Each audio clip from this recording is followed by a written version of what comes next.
the people that had nothing, they have no fear of failure. They just want a chance.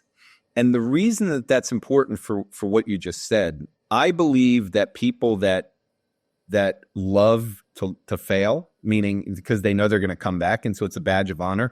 Well, that's the same thing you hear in Silicon Valley. It's the same thing for entrepreneurs. You're not a true successful person in Silicon Valley unless you failed and gotten yourself back up and gone through it. Well, I believe when DeepSeek came out and we had the democratization of AI and open source, it opened up, and I've said this, 7 billion people on the planet who do not trust their government, who do not trust their banks, who do not trust their currency, were just given something where they can be entrepreneurs, and you're going to see a rise of that. And I believe that the second that they make $10, $20, $30, $100, they don't trust their currency, they don't trust their bank, it's going into crypto. And so I believe DeepSeek and that merging of AI to exactly what you said, failing in crypto is an emerging market thing. It is a Silicon Valley thing. It's an entrepreneurial thing. Those two places are coming together, and that's why the network effects are starting to connect with AI this year. So how is AI going to fit into financial markets, corporations, and that? What's your working hypothesis of that now? How does it fit in alongside us? What role does it play? And what does that do for the economy? Well, the agents will dramatically increase the volumes this year. So I've been saying since Stripe announced their purchase of Bridge that we were at the point. Then Donald Trump took over, the administration went through.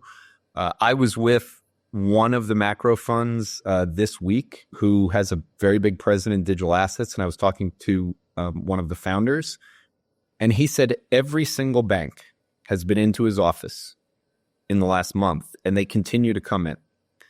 3 years ago, they didn't want to hear a single thing about digital assets. So the one thing is the administration and the fact that we have a czar of AI and crypto connected is a really important story. I mean, they're connected in a title at the White House and someone that lives on the property of the White House every single day.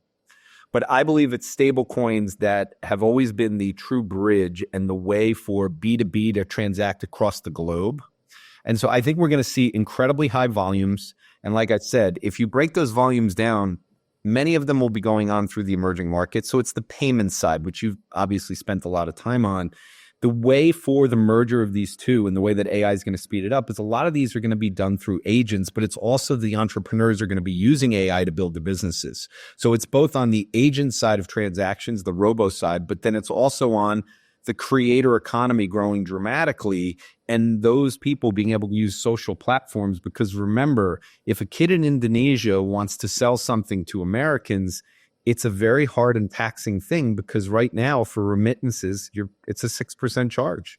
So to get it down, the payment side is going to be the big one. And I think the Stripe purchase of Bridge was a big deal. And I always said to pay $1.3 billion for something that had, I believe, $15 million of revenue, that's a big story, especially for Stripe, which had bailed out of the digital asset world not too long ago. So that's how I think it's going to intersect this year. Hey, thanks for sticking around to the end. Look, if you enjoyed it, hit the subscribe button and check out the video here on the right-hand side. I'm sure you'll enjoy that one as well. And if you're ready for more, go to realvision.com/join. I'll see you there.